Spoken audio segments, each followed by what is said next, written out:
BA part second semester third के प्यारे विद्यार्थियों, ये अपना इकनॉमिक्स का सैकेंड लैक्चर है। फर्स्ट लैक्चर विच आपां सिलेबस ते पेपर पैटर्न डिस्कस किया सी। सैकेंड लैक्चर दे विच आपां सिलेबस स्टार्ट करन जा रहे हैं। फर्स्ट चैप्टर है तुहाडा इंट्रोडक्शन टू पब्लिक फाइनांस, सार्वजनिक वित्त की जान पहचान। चैप्टर स्टार्ट करने तो पहला मैं स्टूडेंट्स नूं कुछ दसना चाहनी हाँ कि इस चैप्टर दे विच मैं कुछ लाइन्स जिहड़ियां इंपॉर्टेंट है वो अंडरलाइनस कर दित्ती हैं, क्योंकि स्टूडेंट्स नूं समझ नहीं आती कि की लिखीए तो की छड्डीए, क्वेश्चन बहुत लेंथी बन जाता है। इस करके मैं तुहानूं ये लाइन्स अंडरलाइन करके नाल दूंगी, जिन्ना समझाऊंगी सारे स्टूडेंट्स ने ये क्वेश्चन बना के क्वेश्चन की फॉर्म दे विच, ठीक है, ये अंडरलाइनस लाइन दे नोट्स तैयार करने हैं क्वेश्चन वाइज। तो मैनू हर रोज़ PDF बना के कैम स्कैनर डाउनलोड कर लो। कैम स्कैनर दे विच मैनू पिक्स खिंच के उहदी PDF बना के सेंड करनी है। जिहड़े स्टूडेंट्स रैगूलरली मैनू नोट्स सेंड करनगे, उस नोट्स नू चैक करन तो बाद उन्हां दे बेसिस ते मैं असैसमेंट लगाऊंगी, क्योंकि तुहाडे पेपर दे विच 10 मार्क्स जिहड़ी है वो असैसमेंट दे। तो ये असैसमेंट मैं रैगूलर नोट्स जागो जोड़े आप टैसट लवेंगे उन्होंने बेसिस पे होएगी। तो सारे स्टूडेंट्स ने इकनॉमिक्स नू सीरीयसली लैंदे हुए नोट्स बना के मैनू PDF सेंड करना। सार्वजनिक वित्त का अर्थ, मीनिंग ऑफ पब्लिक फाइनांस, ਇਹਦਾ मीनिंग की है। सार्वजनिक शब्द का अर्थ है जनता का समूह जिसका प्रतिनिधित्व सरकार करती है। मीनस कोई भी अजिहा समूह जिहड़ा सरकार दे अंडर आंदा है। ते वित्त का अर्थ है मौद्रिक साधन।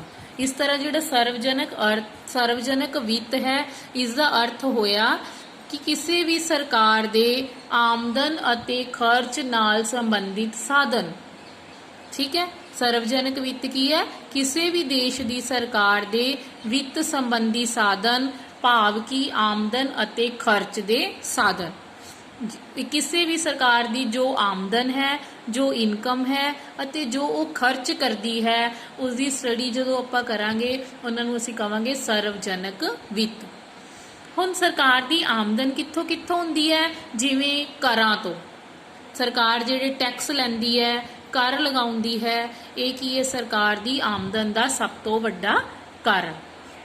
ते उस तो बाद जिहड़े वो खर्चे करती है, गवर्नमेंट स्कूल खोल दिंदी है, गवर्नमेंट कॉलेजिस, सड़कां बनाईयां जांदियां, पुल बनाए जाते हैं, ये की है सरकार दे खर्चे। सरकार की आमदन कित्थों कित्थों हो रही है, सरकार खर्चे किहड़े किहड़े कर रही है, जो आप इन्हां सब की स्टडी करांगे ये की बन जाऊगा सार्वजनिक वित्त। उस तो बाद इस दे अधीन सिर्फ राज दे आमदन अते खर्च का ही अध्ययन नहीं किया जाता, कि जे आप कहिए कि सिर्फ आप खर्च ते आमदन की स्टडी करते हैं, सगों ये आर्थिक उद्देश जिमें पूर्ण रोजगार, आर्थिक विकास, आमदन अते धन की समान वंड, कीमत स्थिरता, इन्हां सारियां आर्थिक क्रियावां का भी अध्ययन किया जाता है। ये होगी तुहाडी सार्वजनिक वित्त की डेफिनेशन। उस तो बाद आ गया यदि बेटा एक तुसी डेफिनेशन भी करनी है, जिवें सब तो ईजी वाली कर लो। फिंडले शिराज ने राजस्व की परिभाषा देंदे हुए की कहा कि राजस्व जिहड़ा है सार्वजनिक संस्थावां दे आमदन अते खर्च तो संबंधित सिद्धांतां दा अध्ययन है। राजस्व की है, राजस्व means public finance is a study, कादी स्टडी है, of the principles underlying the spending and raising of funds by public authorities. जड़ियाँ पब्लिक अथॉरिटीज़ है जिन्नी वो स्पेंडिंग करती है, मतलब खर्चा करती है, या रेज करती है फंड्स नू, मतलब वो इनकम के जोड़े सोर्सिज है, टैक्सीज है, ठीक है, ये वो सोर्सिज हो गए। तो जी वो स्पेंडिंग करती है, दोनों चीज़ों की स्टडी नू की कहता है पब्लिक फाइनांस। राजस्व की है सार्वजनिक संस्थावां दे आमदन अते खर्च तो संबंधित सिद्धांतां दा अध्ययन। इस तो बाद आ गया सार्वजनिक वित्त का खेतर की है, जो विषय सामग्री स्कोप पढ़ना आपां कि असी सार्वजनिक वित्त विच किस किस चीज़ की स्टडी करांगे। फर्स्ट पॉइंट जिहड़ा है सार्वजनिक आमदन का सिद्धांत, ਥਿਓਰੀ ਆਫ ਪਬਲਿਕ ਰੈਵਨਿਊ, ਸਰਵਜਨਕ ਆਮਦਨ ਦਾ ਸਿਧਾਂਤ ਕੀ ਹੈ? ਇਹ ਇਹਦੀ ਇੱਕ ਮੁੱਖ ਸ਼ਾਖਾ ਹੈ। ਇਹਦੇ ਵਿੱਚ ਅਸੀਂ ਉਹ ਸਾਰੇ ਤਰੀਕੇ ਪੜਾਂਗੇ ਕਿ ਸਰਕਾਰ ਨੂੰ ਆਮਦਨ ਕਿਸ ਤਰੀਕੇ ਨਾਲ ਪ੍ਰਾਪਤ ਹੁੰਦੀ ਹੈ। ਸਰਵਜਨਕ ਵਿੱਤ ਦੀ ਇਹ ਸ਼ਾਖ मतलब कर दा सिद्धांत पढ़ांगे आपां इहदे विच कि किहड़े किहड़े सरकार कर लगांदी है, किहड़े किहड़े टैक्सिस लगांदी है, किस रेशो च लगांदी है, उहदे तरीके पढ़ांगे। फिर आमदन इकट्ठी करन दे तरीके पढ़ांगे, फिर आमदन दा वर्गीकरण पढ़ांगे, घाटे दी वित्त व्यवस्था पढ़ांगे। ठीक है, जदों आपां सारियां चीज़ां दी स्टडी करांगे उहनूं कहांगे आपां सर्वजनक आमदन दा सिद्धांत। घाटे की वित्त व्यवस्था की होंदी है बेटा? जदों सरकार के जिहड़े खर्चे है वो आमदन नालों ज़्यादा हो जान, मीनस आमदन घट है खर्चे वध गए, तो खर्चियां नूं पूरा करन लई सरकार जो व्यवस्था करती है उन्होंने कहते हैं घाटे की वित्त व्यवस्था। वो करजे भी लै सकती है, वो नवी करंसी भी छाप सकती है, ये डिपेंड करता है सिचुएशन पर। ठीक है, ਇਹਦਾ ਆਪਾਂ डिटेल ਵਿੱਚ ਅੱਗੋਂ पूरा चैप्टर भी पढ़ांगे, ਉੱਥੇ मैं ਤੁਹਾਨੂੰ ਇਹਦੀ डिटेल ਦਊਂਗੀ।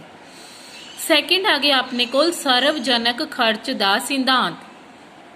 ਪਹਿਲਾਂ ਤਾਂ ਆਪਾਂ ਫਸਟ ਪੁਆਇੰਟ ਵਿੱਚ ਪੜਿਆ ਆਮਦਨ, ਕਿ ਉਹਨੂੰ ਆਮਦਨ ਕਿਵੇਂ ਕਿਵੇਂ ਪ੍ਰਾਪਤ ਹੁੰਦੀ ਹੈ। ਸੈਕਿੰਡ ਵਿੱਚ ਆਪਾਂ ਪੜਾਂਗੇ ਖਰਚ ਦਾ ਸਿਧਾਂਤ, ਕਿ ਉਹ ਖਰਚੇ ਕਿਸ ਤਰੀਕੇ ਨਾਲ ਕਰਦਾ ਹੈ। ਠੀਕ ਹੈ, ਖਰਚਿਆਂ ਦੇ ਵਿੱਚ ਪ੍ਰਸ਼ਾਸਨ ਦੇ ਖਰਚਾ ਕਰਦਾ ਹੈ। ਠੀਕ ਹੈ, ਜਿਵੇਂ ਆਹ ਪੁਲਿਸ ਹੈ, ਆਰਮੀ है, ਜਾਂ ਐਡਮਿਨਿਸਟ੍ਰੇਸ਼ਨਸ है। ठीक है, ਵੱਡੇ ਵੱਡੇ ਆਫਿਸਿਸ है। आर्थिक विकास ते सुरक्षा ते पूर्ण रुजगार, आर्थिक कल्याण, कीमत स्थिरता, ये सारे उद्देशों ਨੂੰ ਪ੍ਰਾਪਤ ਕਰਨ ਲਈ ਉਹ ਜੋ ਵੀ ਖਰਚ ਕਰਦਾ ਹੈ ਉਸ ਨੂੰ ਸਰਵਜਨਕ ਖਰਚ ਦਾ ਸਿਧਾਂਤ ਕਿਹਾ ਜਾਂਦਾ ਹੈ। ਥਰਡ ਪੁਆਇੰਟ ਆ ਗਿਆ ਤੁਹਾਡਾ ਸਰਵਜਨਕ ऋण ਦਾ ਸਿਧਾਂਤ, ਥਿਓਰੀ ਆਫ ਪਬਲਿਕ ਡੈਟ। सरकार की हुंदा है, कई बारी सरकारी खर्च जिहड़ा है वो सरकारी आमदन तो वध हो जाता है। जदों सरकारी आमदन तो खर्चा वध जाता है तो सरकार नूं करजे लैने पैंदे हैं। जदों सरकार नूं करजे लैने पैंदे हैं उसनूं कहंदे आ सर्वजनक ऋण दा सिद्धांत। सरकार अपने बजट नूं मेनटेन रखण लई, अपने वधे हुए खर्चियां नूं पूरा करन लई करजे लैंदी है, जिसनूं कहंदे आ सर्वजनक करजे दा सिद्धांत। अगों आ गया फोर्थ पॉइंट वित्त प्रबंध। सर्वजनक वित्त दे इस हिस्से विच सरकार दी आमदन अते खर्च सरकारी वित्त के प्रबंध का अध्ययन किया जाता है। इसका संबंध जिमें बजट बनाना, उन्होंने पास करवाना, उन्होंने लागू करवाना, मतलब जिन्ना भी वित्त लई वो प्रबंध करते हैं उन्होंने कहते हैं वित्तीय प्रबंध। स्थिरता अते विकास वर्तमान समय विच सर्वजनक वित्त का मुख्य संबंध की है? आर्थिक स्थिरता लियाना, कीमत स्थिरता लियाना। ਇਹਦੇ ਵਾਸਤੇ ਉਹ ਰਾਜਕੋਸ਼ੀ ਨੀਤੀਆਂ ਬਣਾਉਂਦੀ ਹੈ, ਮੌਦਰਿਕ ਨੀਤੀਆਂ ਬਣਾਉਂਦੀ ਹੈ, ਅਲੱਗ-ਅਲੱਗ ਜੋ ਨੀਤੀਆਂ ਬਣਾਈਆਂ ਜਾਂਦੀਆਂ ਹਨ ਉਸ ਨੂੰ ਕਹਿੰਦੇ ਹੈ ਸਥਿਰਤਾ ਅਤੇ ਵਿਕਾਸ ਦਾ ਸਿਧਾਂਤ। ਨੈਕਸਟ ਆ ਗਿਆ ਤੁਹਾਡੇ ਕੋਲ ਸੰਘੀ ਵਿੱਤ। ਸੰਘੀ ਵਿੱਤ ਕੀ ਹੈ? ਸਰਵਜਨਕ ਵਿੱਤ ਦੇ ਅਧੀਨ ਸੰਘੀ ਸ਼ਾਸਨ ਪ੍ਰਣਾਲੀ ਜਿਹੜੀ ਹੈ ਕੇਂਦਰ ਅਤੇ ਰਾਜ ਸਰਕਾਰਾਂ ਦੇ ਵਿੱਚ ਆਮਦਨ ਅਤੇ ਖਰਚ ਦੇ ਸਾਧਨਾਂ ਦੇ ਸੰਬੰਧ ਵਿੱਚ ਹੋਣ ਵਾਲੀ ਵੰਡ ਦਾ ਅਧਿਐਨ। ਕਿ ਤੁਹਾਨੂੰ ਪਤਾ ਹੈ ਕਿ ਭਾਰਤੀ ਅਰਥ ਵਿਵਸਥਾ ਜਿਹੜੀ ਹੈ ਇਹ ਸੰਘੀ ਅਰਥ ਵਿਵਸਥਾ ਹੈ। ਕੇਂਦਰ ਅਤੇ ਰਾਜਾਂ ਦੇ ਵਿੱਚ ਜਦੋਂ ਸਾਧਨਾਂ ਦੀ ਵੰਡ ਦੀ ਸਟੱਡੀ ਕਰਦੇ ਹਾਂ, ਠੀਕ ਹੈ, ਉਸ ਨੂੰ ਅਸੀਂ ਕਹਾਂਗੇ ਸੰਘੀ ਵਿੱਤ। ਕੇਂਦਰੀ ਸਰਕਾਰ ਅਤੇ ਰਾਜ ਸਰਕਾਰਾਂ ਦੇ ਵਿੱਤੀ ਸਾਧਨਾਂ ਦੀ ਵਿਵੇਚਨਾ ਹੀ ਇਹ ਸਰਵਜਨਿਕ ਵਿੱਤ ਦੀ ਅਧਿਐਨ ਸਮੱਗਰੀ ਹੈ। ਮੀਨਸ ਇਹਦਾ ਕੀ ਹੈ? ਇਹ ਸਬਜੈਕਟ ਮੈਟਰ ਹੈ, ਇਹ ਪੜ੍ਹਨ ਵਾਲੀ ਸਮੱਗਰੀ ਹੈ, क्योंकि संघी वित्त भी असी पब्लिक फाइनांस दे विच ही पढ़ांगे। ये बेटा तुहाडा सीगा सर्वजनक वित्त दा खेतर जां विशे समग्री। ये तुहाडा क्वेश्चन बन गया सर्वजनक वित्त तो की भाव है अते सर्वजनक वित्त दा खेतर दसो, जां सर्वजनक वित्त तो की भाव है सर्वजनक वित्त दी विशे समग्री दा विस्तार पूर्वक वर्णन करो। तुसी हुण ये क्वेश्चन फिलहाल मैं अज इन्ना ही करवाना तुहानूं। तुसी इहदे क्वेश्चन दे मैनूं नोट्स बना के सेंड करने हैं। सिर्फ जिहड़ियां अंडरलाइनस लाइन है मैं तुहानूं बेटे दीयां पिक्स भी सेंड कर दिंदी आ। तुसी TR जैन दी बुक भी परचेज कर लो जल्दी तो जल्दी, ते अपने सिलेबस नूं कंटिन्यू रखते हुए जल्दी तो जल्दी ਖਤਮ ਕਰਨ ਦੀ ਕੋਸ਼ਿਸ਼ ਕਰ। Thank you so much.